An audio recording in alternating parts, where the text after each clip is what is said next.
was lovely. Thank you so much for that. Okay, so now we know what to listen for. We listen to Mendelssohn.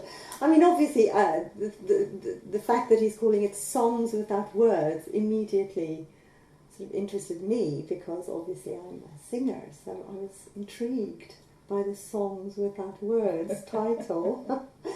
But I believe there are 8 volumes of it.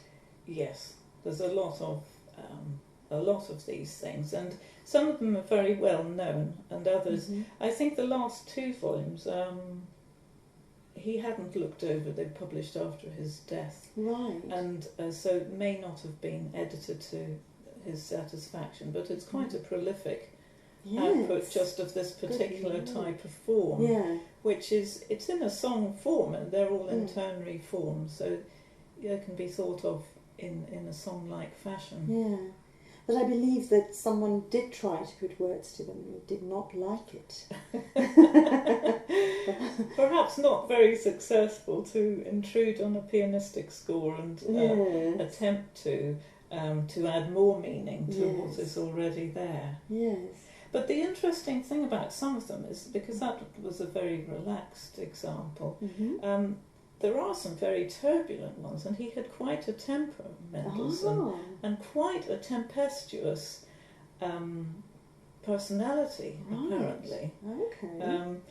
Which you don't think of when you talk about him. You don't think of him as being a romantic soul, as it were, really. Yeah. You but then you hear music as a drawing room composer writing everything very palatably, but there's quite a lot of stormy, rumbustious, agitato type stuff within the Songs Without Words, which is a surprise to a lot of listeners when they come across them. Yeah, I suppose it would be, because it sounds very different, I would imagine, from this. Yes, very stormy kind of things, a bit like Schubert's Erlking type of thing, with a lot of a lot of emphasis and a lot of excitement in the texture.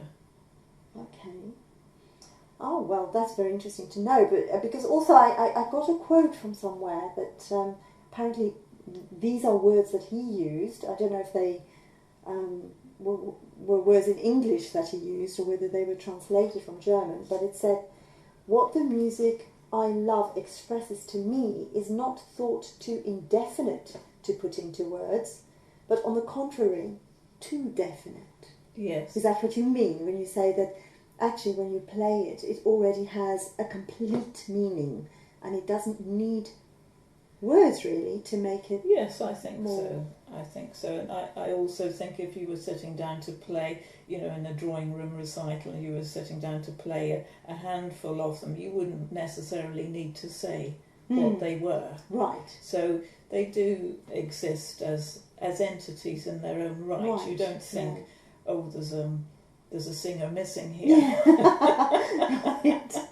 You might provoke people to sing along, because I do think some of them do pull that type of feature out of people. Yes. Yeah. Well, that's very interesting. Do you have one of the pieces that you've...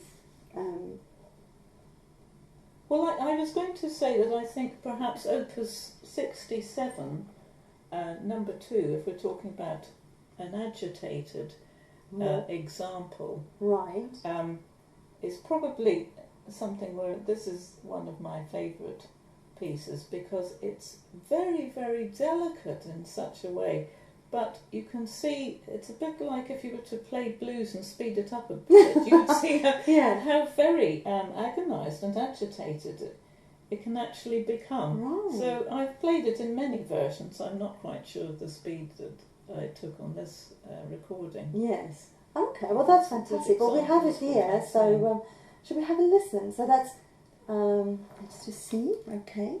So that's Opus 67, number 2 in F sharp major. F sharp minor. F sharp minor. Yes.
see what you mean. Yes, that's fun.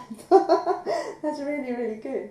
Okay, well, that's fantastic. Thank you so much for your time and for You're having very tea welcome. with me. And I hope that you will come and have tea with us again I hope sometime in the so. future. That would be lovely. Thank you ever so much. That was Lovely. very interesting about Mendelssohn. Thank you.